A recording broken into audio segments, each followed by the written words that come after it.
So they take us to some random hallway of some random house. And here, behind that utterly random door, with no signs or anything, is a shop that exists only for locals.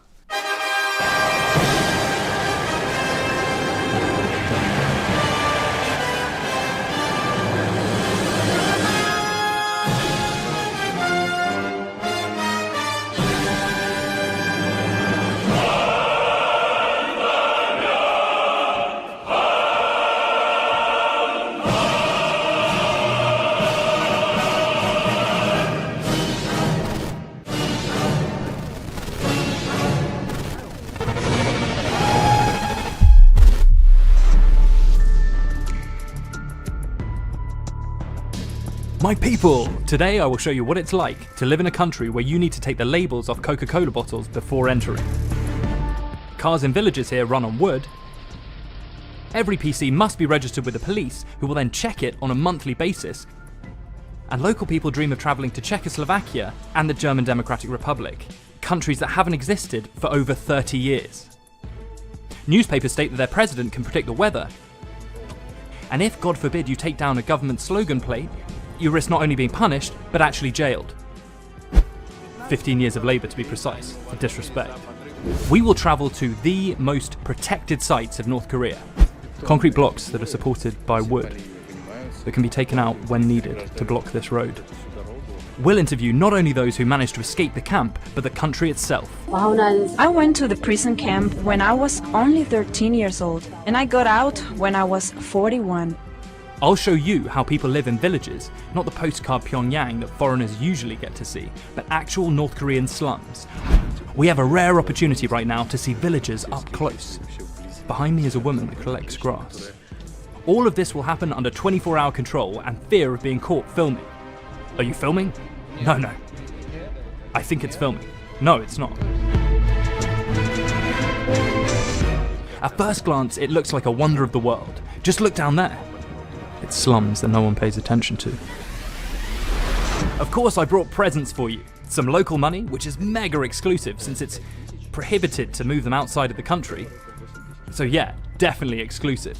Also a poster and some snake moonshine, the draw for which will be done on my channel, and I'll fill you in on how to participate.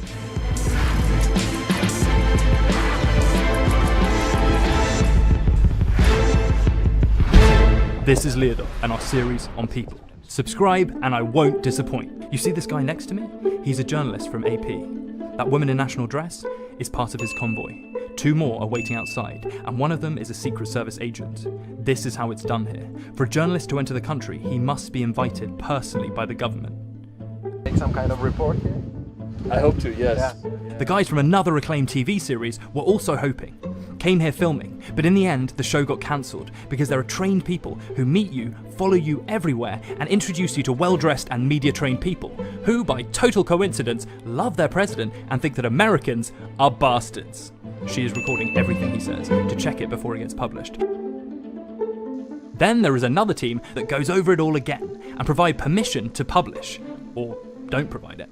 One reporter managed to hide the hard drives that later weren't checked. His name is Vitaly Mansky. He then made a documentary showing the backstage of filming and an interview with a local family, which was filmed in 7 takes because actors weren't laughing enough, expressing a happy family with a house full of food. You have to eat a lot of kimchi. I am eating it. Here, eat more kimchi. Simi, you have to eat lots of kimchi. Okay, Dad. Sinmi, eat your soup. Okay. Sinmi, you have to eat lots of kimchi. I am eating lots of it. So I decided to eat lots of kimchi and visit as a typical tourist. But problem is that if you're a reporter, you'll never be given a tourist visa. So I got employed by a law firm and worked there for 2 months, then got my papers and was granted a permit. Since Koreans fully trust the papers, a plane to China, then train. Actually, it's the only chance to talk to North Koreans, so we're not specifically prepared to talk to foreigners.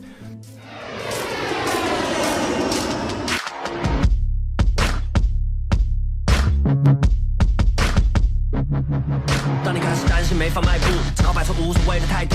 金玉其外，败诉其中，真正的霸主不用外露，更不用谁来帮我带路，给我路一直在脚下踩。只要我想要的都会有，倒是从来都不需要老爸买。All by myself， 跟你不同，心甘情愿的当个蛀虫。我想靠自己的双手赚，哪怕有段时间特别穷。你说没钱就没朋友，那种朋友跟钱走，他们只会对你蹭红酒。一旦出事没人伸援手，我早看透。 They are letting us onto the train now. This is my ticket. This is what it looks like. If you ask me whether I have fear, to be honest, I do. Because when I was preparing for the trip, I had peace of mind. But then I stumbled upon a story when an American student went to Pyongyang with the same tourist visa, just like mine, stayed at the same hotel, even his itinerary was the same. And he wanted to steal some propaganda. It wasn't a flag, it wasn't a crest, not the president's picture, just a red poster that read, "Let's all be patriotic like Kim Jong-un."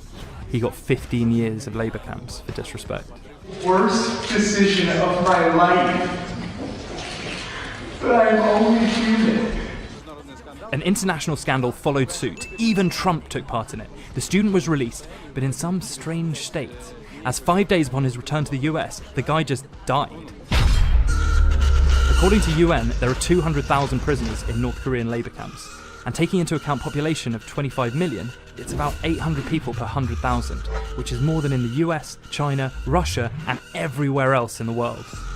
Apparently, the whole national North Korean football team that lost the championship in 1966 was sentenced to a camp, partly because they got drunk before the game. North Korea denies this. They even made a documentary about them, 30 years later, showing the players in good health. But then again, you never know where they were for the intervening 30 years.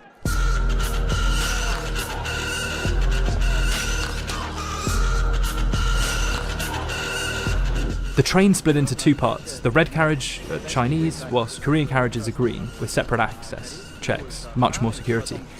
They then weigh your luggage, and as I speak, we are greeted with North Korean security. They have badges with pictures of their leaders.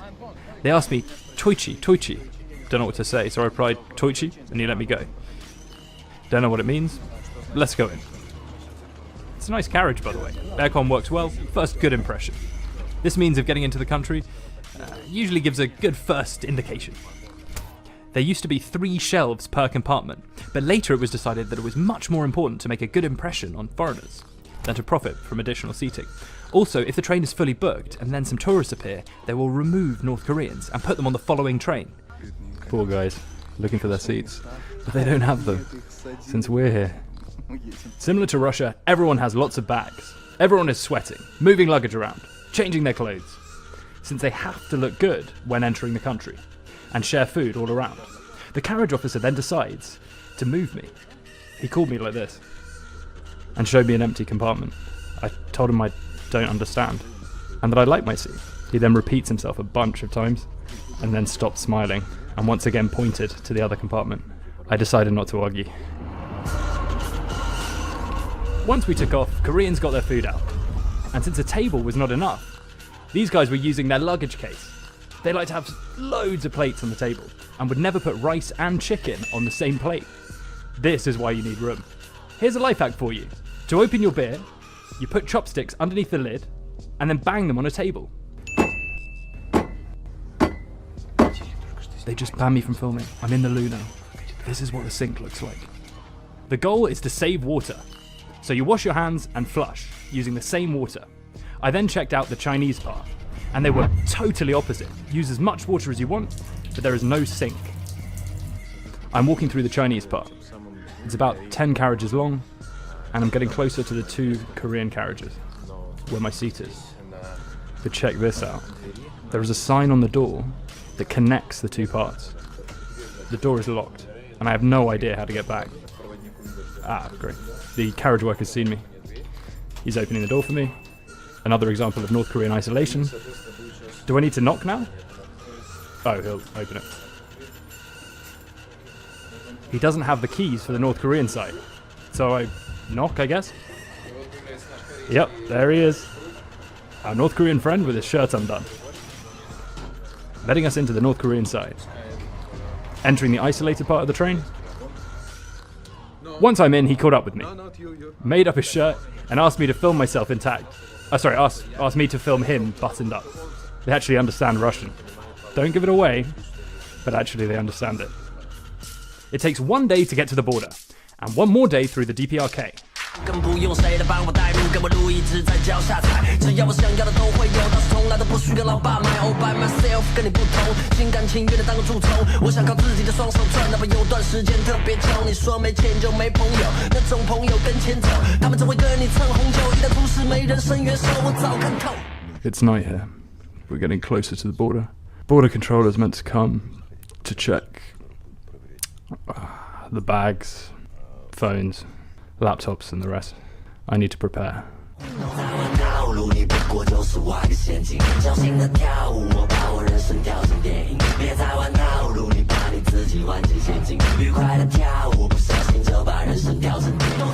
Roughly 10 officers enter the carriage, colonels and lieutenants. And look, they ask people to remove the labels from Coke bottles. Poor guy rips it with his teeth because it's from an enemy state. But when you don't have a label, no one would know. The other guy rips off labels from the Tabasco sauce in the bathroom, since it's also made in the USA. Hatred towards the US is one of the pillars of this ideology. We'll discuss that later. Even Chinese iPhone copies are banned in the country. Or a Canon camera, priced at around $3,000. Although Canon is a Japanese company, it is also hated, as Japan nearly annexed North Korea 100 years ago. Of course, it is forbidden to film how security confiscated enough hardware to open a shop. I, on the other hand, hid my GoPros and USBs in my socks, constantly risking being figured out, since I can easily be looked up on YouTube, and internet is still available at the border. My job was to eliminate any excuses for them to do so, and as I was constantly filming, carriage officers constantly asked me, who am I really? My friend is asking what your job is. Lawyer? Journalist?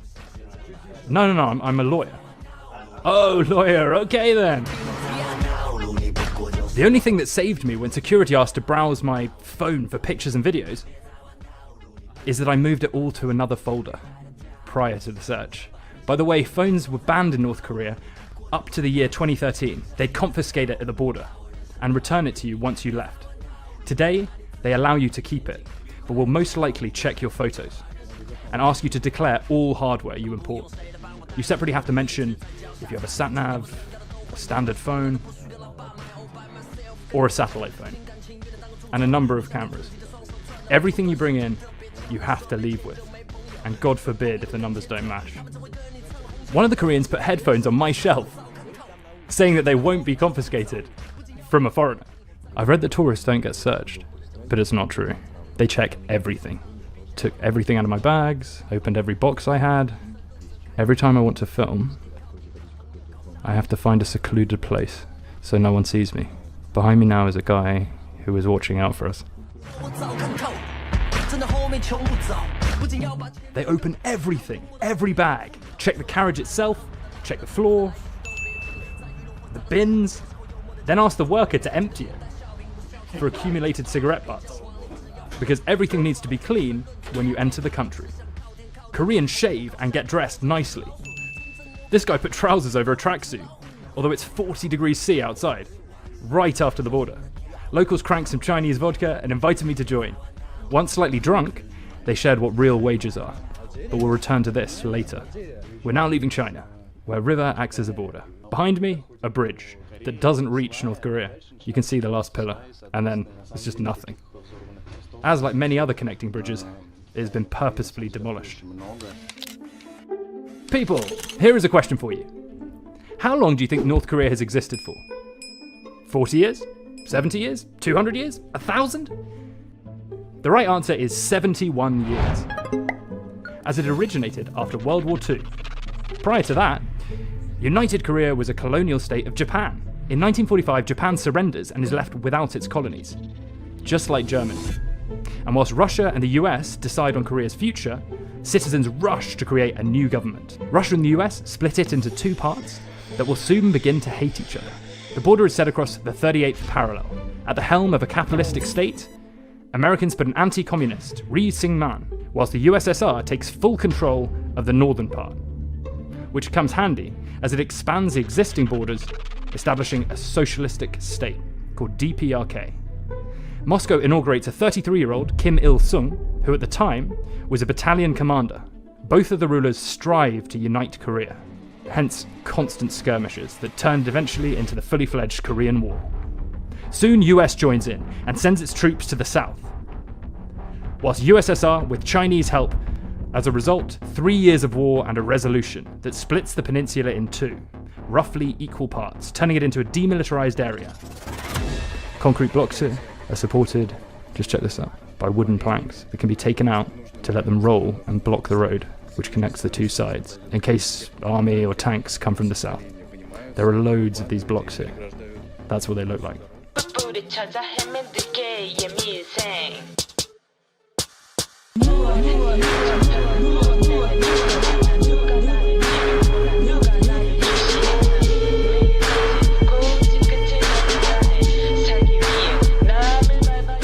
The hatred between the two parts is so big that North Korean propaganda states that children have to give blood in capitalistic South Korea in order to pay for school and university. And after lessons, they clean shoes for the US Army. All roads that lead deeper into the country boast concrete blocks that can be triggered in case of danger. They can be found both on highways and on secondary roads. A town close to the border is accounted for as an enclosed area, and all visitors must file for permit 2 weeks before visiting, and your reason for visit must be incredibly good. This is what the permit looks like. It has to be shown every 4 checkpoints. Mind you, I could have been jailed for espionage for taking these photos of a government checkpoint.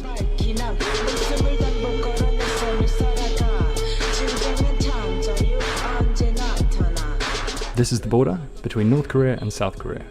Lots of US soldiers on that side, and as they say in North Korea, the South Korean Toy Army. Both South Korea and North Korea do not regard themselves as either North or South. It's what foreigners call them. North Korea think that South Korea is part of their country, temporarily occupied by US capitalists.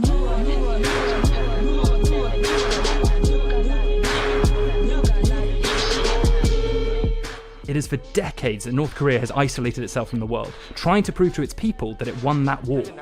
This is done by not letting anyone out of the country, except for approved government officials. And this is why it's a norm to see barbed wire close to water, so no one can abandon the state. They are also eager to reassure the outside world. But the postcard North Korea finishes as you delve further into the country. On our way from China, we see a promenade and broken carousels to make it look nice from the Chinese side. In reality, it's all rusted, never works, and there is no one around since it's a militarized area. Next, you see the truth. Herds of sheep next to buildings, people fish in puddles, not even lakes, kids swimming in grey water, or a child playing in the leftover sand from construction works.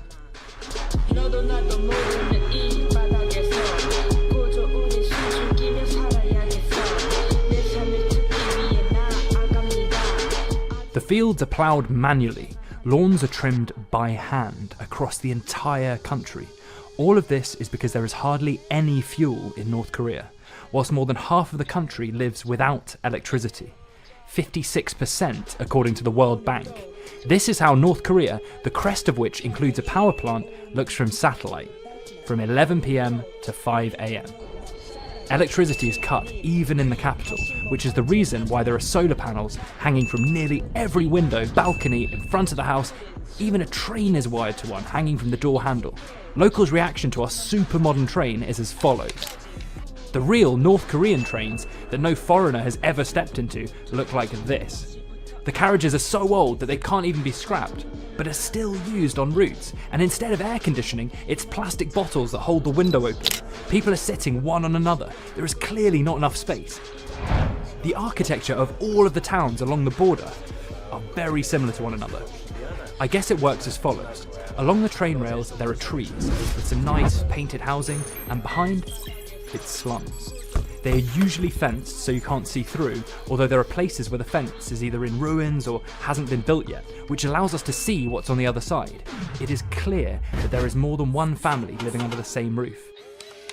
A building with different roofing means that one family sourced tiles and that the other didn't bother and left metal sheets only. and some just pile wood planks. This is what the slums look like from inside. Some wood because no central heating, naked stone walls, plates and belongings on the floor, as there is no furniture. There is no asphalt in the villages, no plumbing. Locals wash their clothes and bathe in the river. These soldiers are bathing after work. You can also see cars running on wood in some areas. This picture was taken by an AP reporter in 2014.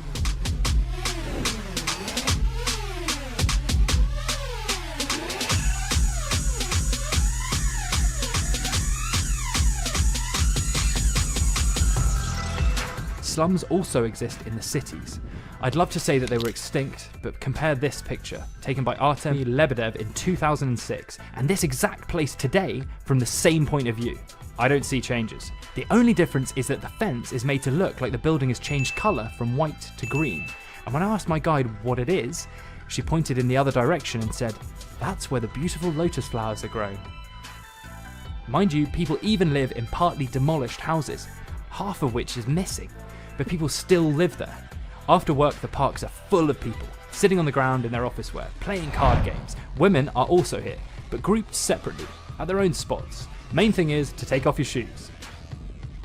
Koreans have a strange way of resting. 2 women are sitting on bricks.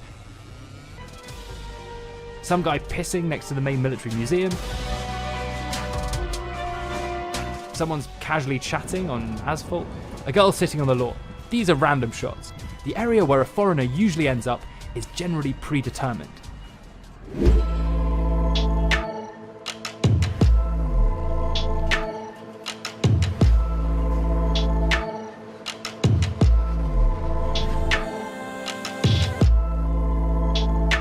This is the most good-looking street in Pyongyang.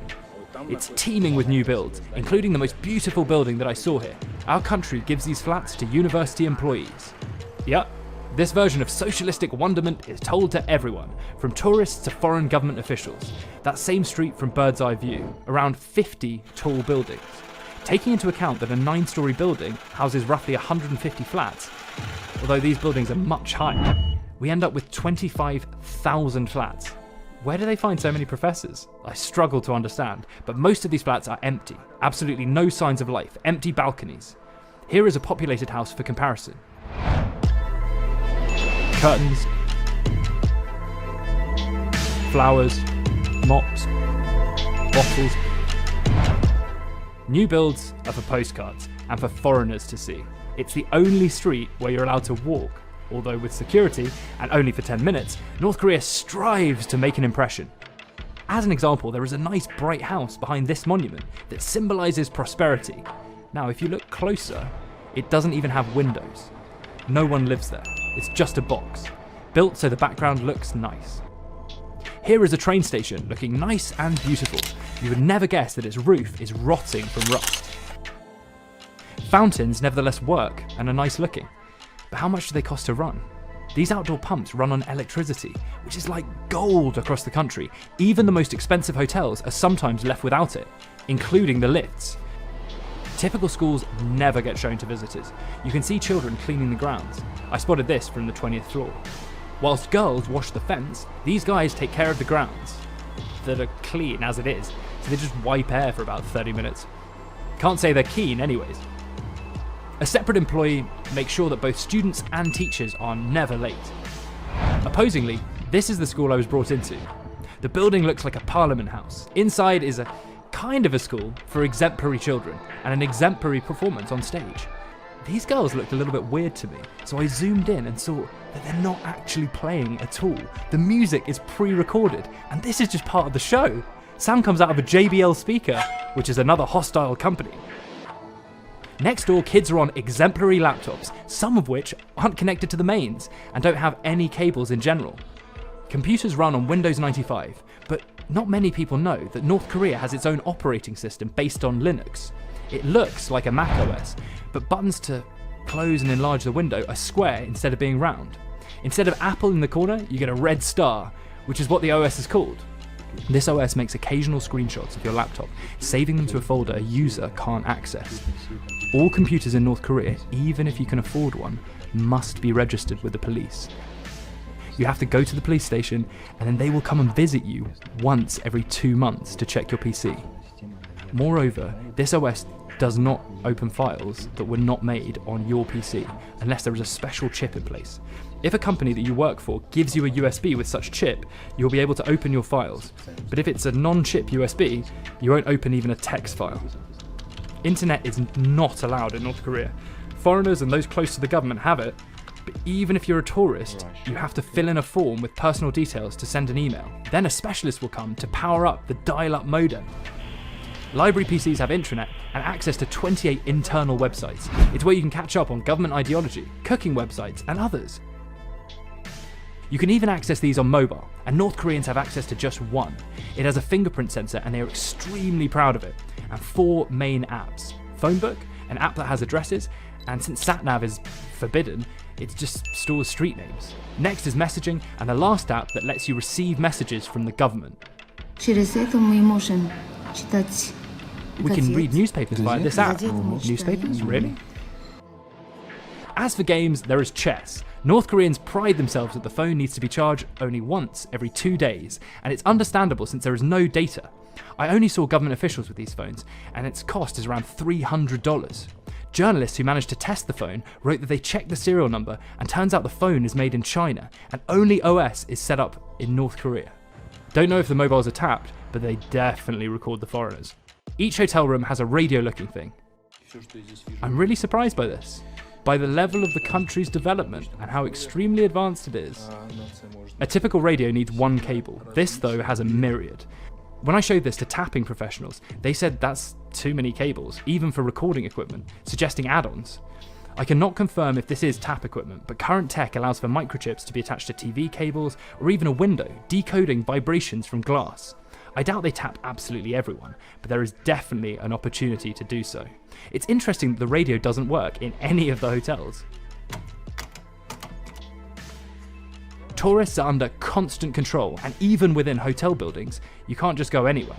You're allowed to walk around your floor and the first floor. Stairs are banned also. The itinerary of every tourist is planned well before you visit and must be approved by the government. It is then constantly verified by minute, 24 hours a day. I'm followed by 3 people, and I mean followed all the time. I can't even go from my room to a breakfast area without being followed. They meet me and take me there. That's them there. By the way, our guide has that phone I showed earlier. 6 missed calls from the government. It is interesting that it takes roughly 20 steps from my hotel to a restaurant, and still, you see that woman behind me? She'll now just stand there and watch me walk, just in case I decide to turn somewhere else. As a tourist, you don't get any free time to walk around. If you disobey, you risk being deported.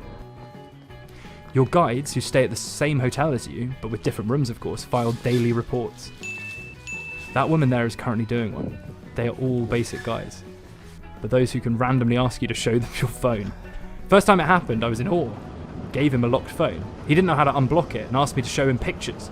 Started going through my family photos, but luckily, North Koreans don't know of the existence of a recently removed phone. I have a few spare seconds now, and check these number plates out. They are all blue. There are 3 types of cars in Pyongyang. Those registered as companies, blue plates, military with black plates, and the government with white plates. An average local can't afford a car. They start at $4,000 US, and this is too expensive. A rare occasion when a local gets a car, he or she becomes a popular singer, so the government gifts them a vehicle. Top management drives Lexus and Toyota. It is a new class of rich Koreans that we'll discuss later. Whilst common people drive Chinese FAWs and even Ladas, but mainly to go to work only. If you have a car here, you are the boss. Not one car would ever stop at a pedestrian crossing, even on the most postcard street. You can see how people let the cars pass, and only then cross the road. Outside of the capital, it is hard to find any cars at all, and locals walk on the road, not even looking over to check for transport. Riding a horse or a cow is still the norm. The official version of why there aren't many cars around is as follows. The government doesn't allow cars. To eliminate traffic jams? Yes, for the sake of the people. So if it's still unclear to you, Pyongyang is the best city on earth because you can see it from this street. Parks on one side, houses on the other, and only in the middle, the truth begins. One more site that strives to make an impression is the Wonder Supermarket. This looks similar to shops we used to have during the USSR. They tell me I can't film inside. Your bags get packed up, and then it's shelves with produce, and prices that will blow your mind. Milk, $3. Reason being is that there aren't many cows, and farms are full of bulls that plough the fields. Locals use dry milk that is then used to make yogurts, sweets, ice cream. Let's try the North Korean ice cream. It has a taste of, no, not strawberry, it's like calcium. In case you were unaware, it's chalk powder. At least it's vitamins. Jesus. It's not great. Tastes like kimchi. Very watery and not that sweet. With the taste of wood. Maybe because of the wooden stick? No, still some wood taste. Import products are most expensive here. A Nescafe can cost $13. Green tea is $20. Local produce is much cheaper. Instant noodles cost 50 cents. But mind you, the taste is very different. There's no Coke here, no Fanta, no Sprite, since US products are banned. But there are similar drinks. This fake Fanta is $0.01 of a dollar. Hold your applause though. Someone appeared right when I was about to test the Coke, so I've saved it until now, to give you my genuine impression. First difference is the label, a very unstable label, with a QR code. Yeah, a QR code. Who needs it here? In a country with no internet. A distant taste of Coke, but with added other tastes of some car liquid, like engine oil or something, brake fluid. This supermarket is generally for tourists and government officials. Some products are only available to locals, as for example, we couldn't buy a notebook with "for school use" written on it. Not allowed. Not allowed, really. Only for Koreans. It's not the average Koreans that come here either. There is a face control on the doors, and these two women tell the security who to let in and who to turn away. Like here, for example. He just tells these people to leave the grounds. Average locals buy produce under bridges. Here, women on bikes sell fruits and veg, and all of them sell something separate. One sells apples, one sells watermelon, lemons, and so on, to eliminate competition. Villagers on this street sell ice cream. Of course, they have markets here also, with bags of rice on the ground, regardless of whether it's rain or snow. Even soldiers sell produce. This one has seaweed. This is an example of a city shop. Random black door and a shop sign. Some though don't even have a sign. This is a random porch of a random house. And here, behind some random door, with no signs, is a grocery shop. For locals only. Opposite to a fire extinguisher is the entrance, with a clerk's phone number, in case he's not in. Employees live right in the shop. They have a washing machine, a shower head, with sleeping quarters down the hall. These shops can be found in residential areas, so you don't have to carry produce over a long distance. Groceries are given with ration cards. Everyone has a special card book, and this is how we get groceries. Yes, that's right. So you get rice? Well, what else? Rice, meat, oil, pasta. On holidays we get additional stuff, like sweets and cookies. We also get soap, toothpaste, and chemicals. And even clothes. Is it like a uniform? Something the same that everyone wears? No, just casual stuff. Not pants, but underwear. General stuff. Ties for boys. Main stuff, basically. And if it's some other clothes, then you pay with a book. You have to work for that. According to propaganda, the average wage in Pyongyang is $50, but those who fled the country say it's $5. This is still a lie though. Let's assume that the actual number is $20 to $30. In order to earn more, you need to have a permit to work abroad. The shop that I showed you just now was filmed in the North Korean part of China. To understand how these guys were allowed to open a private shop of a socialistic state, but abroad, it's important to highlight that the Soviet system began to crack as early as the 90s. Breakup of the USSR resulted in a dry up of oil, coal and other supplies at preferential prices. From then on, the North Korean government had to pay for everything in cash and at market prices. A free 700-gram ration that originally included flour, potatoes and corn got decreased to 492 grams, and then to 180 grams for pensioners and disabled. This is roughly half a glass. This was followed by floods, and an extreme hunger began. You were lucky to even catch a rat, and people turned into cannibals, with dead bodies filling the streets. Propaganda states that around 10,000 people died. Foreign organisations state a different number, from 1 to 2 million people, 15% of the population. Women and orphans tried to flee, but the government stopped them by every method.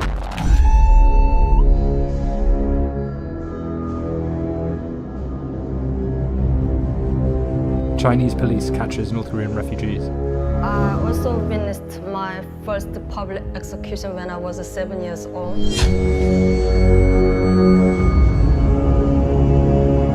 The North Korean authorities want people living in a constant state of fear, so they force us to watch public executions. So sometimes schools cancel their classes so all the students could witness the public execution. To isolate those who tried to flee, a punishment system was put in place that exists even till today. 77 kilometers from Pyongyang, we pass a place called Camp 14. There is a minimum of 6 of these camps, where 80 to 120,000 Koreans are jailed. The camps we know of are Camp Haveren, located 70 kilometers from the Russian border, 300 guards, with prisoners jailed for food theft, for trying to flee to China. Camp 16, the biggest camp out there, located in a remote mountain location with 20,000 life sentence prisoners, mainly those who were against the government. Camp 14 is the one we passed by. Prisoners work in textiles and on the mines. This is where the famous Lee Sun-ok fled from, after spending 6 years here. She shared stories of rapes, abuse, abortion, and other horrors. She mentioned it in her book later. Camp 11, mostly for females, and according to some, it has been closed. Prisoners here were jailed for prostitution, theft, and flee attempts. The camp is surrounded by fields where prisoners are occupied with farming. These camps, just like places of weapon development, are the most secret in the country. It's only the satellite images that give us a glimpse of them. Most are far from civilization and can be spotted with characteristics like multiple security towers. These shots show how armed soldiers watch over farming prisoners, who later carry stones and wood. Unfortunately, we don't know where these shots were made, and there is a chance it's not even a camp. Things that happen inside can only be shared by those who were there and managed to flee. This is Kim Hee-suk, who managed to speak out once in South Korea. I went to the prison camp when I was only 13 years old, and I got out when I was 41. My entire family went to prison. Some were taken to the mountains, others were put in different labor camps, all because of my grandfather's one mistake. He escaped to South Korea during the Korean War. Yeah, in North Korea, the whole family of a criminal gets jailed. Husband and wife are allowed to live together, and there is a school for kids born in these camps. Camp consists of 2 parts. Absolute control part for those doing life, where you won't find ideology lessons, and portraits of the leaders. Prisoners are deemed hopeless and unworthy of North Korean ideology. Everywhere else though, portraits are a must. In underground carriages, they cover the Made in Germany plaques. Government prefers to tell its people that everything is manufactured locally, while some trains are made in Western Germany. The cult of the leader began to form a year after North Korea was established, up till now remaining one of the pillars of North Korean ideology.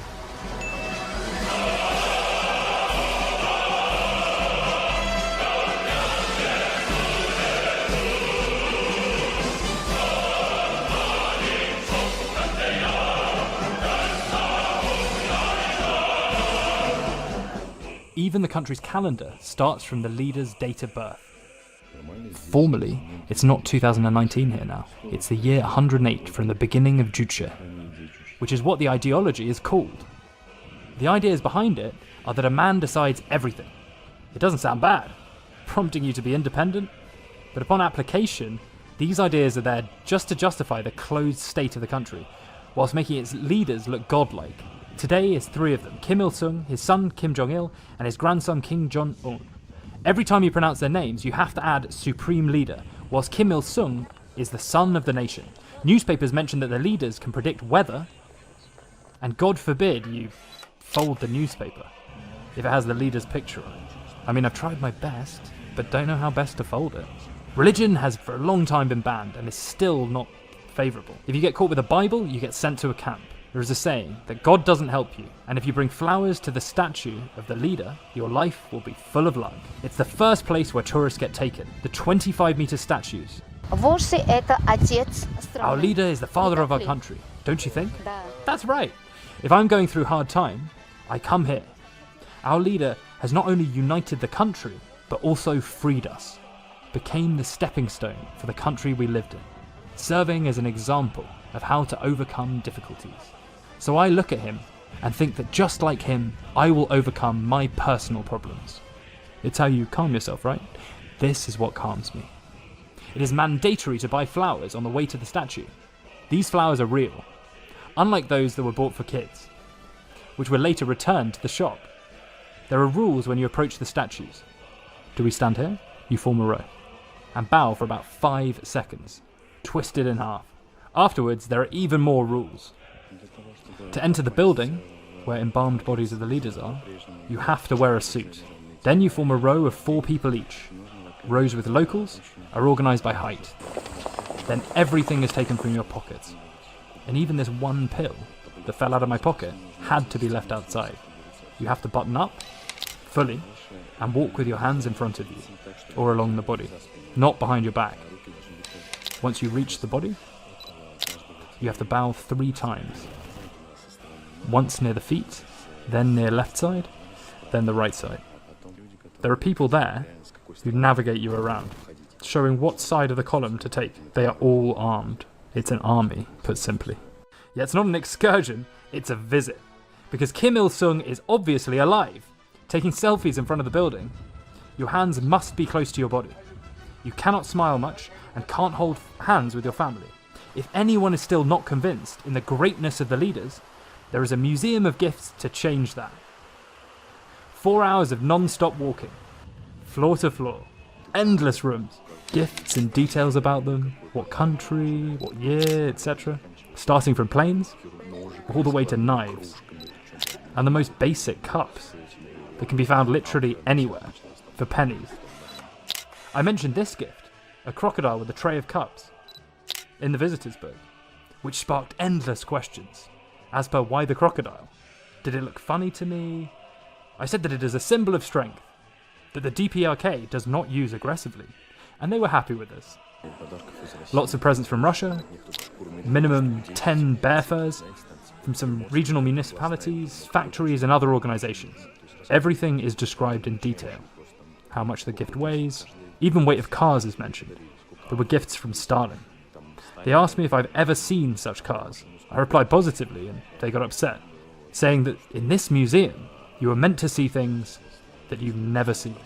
This is how they form the cult of the leader. And for a child, I'd assume it's all very impressive, getting him to think that the leader is really the supreme one. The biography of Kim Il-sung is one of the main subjects in school. And children who only have holidays in August parade the streets, singing patriotic songs. The flags cannot be put on the ground. It's not only the uniform that is the same for everyone, but also haircuts, clearly displayed by these girls. Slogans and posters aimed at supreme leaders can even be found in kindergartens, where children learn how to read.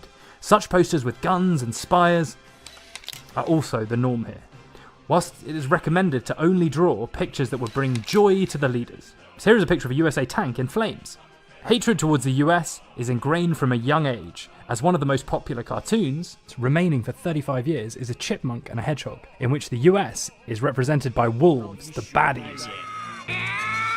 During school years, children visit museums of damaged US tanks, which are kept in pristine condition, wiping dust on a daily basis. These are American bombs that they dropped on us during the war. This is all in great condition. We look after it all. There is a funny film about a US ship that was captured 50 years ago that is constantly shown here. And just listen to the words they choose. Those arrogant imperialists from the US tried to impose their sick-minded will, arrogantly raging across the whole world, did not even look back trying to escape. The hate is so big that locals don't know a single world celebrity. Do you mean the Beatles? You heard of them? No, I haven't. Do you like Michael Jackson? We are not allowed to listen to any American music. Only other singers can, so it's only for musicians, right? It's strange that hatred towards the US did not stop with Kim Jong-un from having a MacBook Pro with a 15-inch display, which can now be found in the museum, but filming was not permitted. There are many speakers in the rest areas of the city, via which leaders can communicate to the people, pushing their ideology, serving as another form of propaganda. Moreover, cars that drive around with speakers, transmitting slogans of the party, and evening news about the leaders on TV, and are read with added awe-inspiring voice. 경야는 최고 사령관 김정은 원성님께서는 567 군부대 관하 18호 수산 사업소를 현지 지도하셨습니다. I managed to translate some of it for you, and I'm surprised how this wasn't written by a king or queen.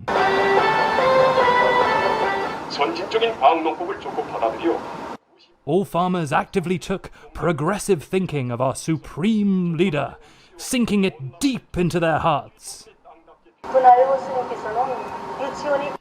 Our leader Kim Jong-un has visited a kindergarten, following his promise. These kids have no deprivation and limits. This is how it will be from now on, said the supreme leader. There are two main TV channels in North Korea. One starts broadcasting from 7 PM, whilst the second works on Sundays only. This channel is Chinese, and it is aired in hotels only. For the rest of the time, North Korean channels look like this. As for international news, they're broadcast once a week, on Sundays only. What surprised me, I recently met a local Korean, and she is aware of some local Russian news, but also dreams of visiting Czechoslovakia and East Germany. Can you believe this? They managed to know some local, minuscule Russian news, but fail to know that certain countries no longer exist for decades. Stories about failing socialistic regimes do not work in favour of the government, and propaganda is one of the main budgetary expenses. Take a dance show, for example, that as part of the ceremony leaves even Olympic Games behind.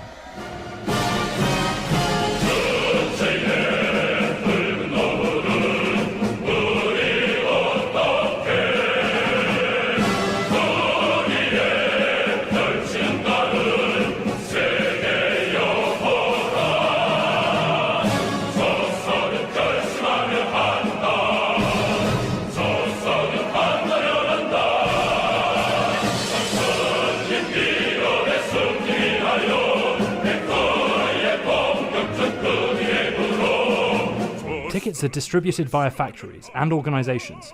It's not really a leisure show, but 2 hours of brainwashing. Excuse my location, but it's the only safe place to film from. The show is about the fact that supreme leaders are the greatest. Sorry for the sounds. So, socialism is key, and the only way for the growth of potatoes, tomatoes, and bright future in general.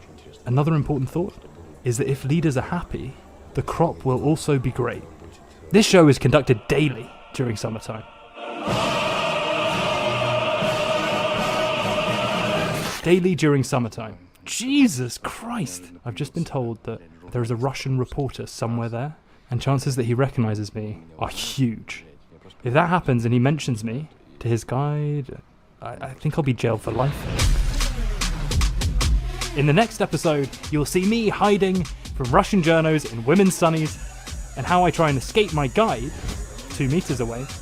We'll find out how much do locals earn and translate them chatting to one another. As it turned out to be very interesting. They clearly didn't expect that I'd ever be able to translate it. What should I tell this prick? I will also show you why North Korea is not a socialist state any longer, and how did the upper class appear, with Burberry bags, buying those empty flats in the postcard quarter. Flats there are empty, because supply is much greater than demand. Flats below the 5th floor are most popular, as when there is no electricity, they become the most convenient. I will also travel to the Russian border, and speak to those who not only saw, but captured refugees.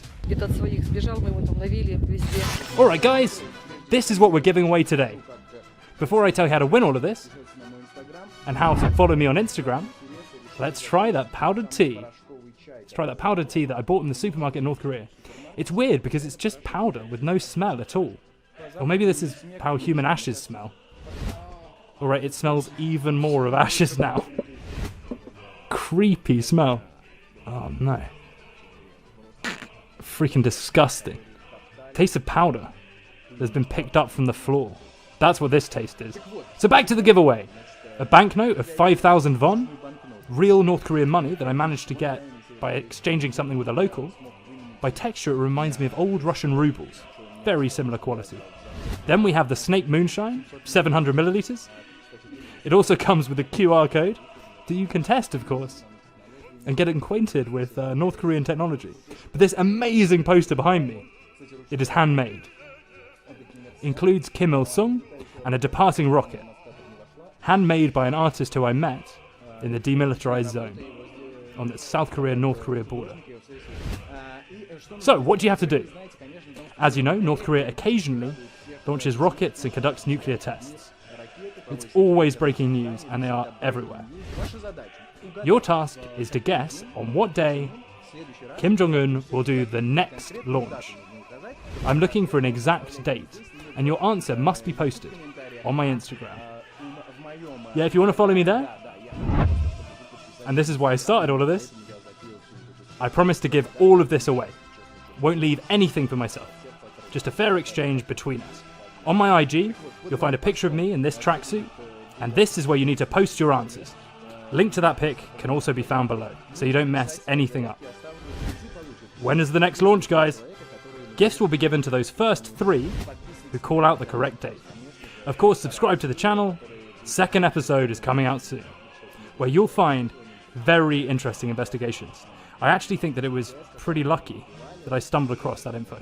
Those guys on the train, for example, I won't talk about it now. I'm sorry for delaying this, but to those who comment that I'm a total boop for taking too long to produce these videos, I'm terribly sorry and hope you understand. Please subscribe.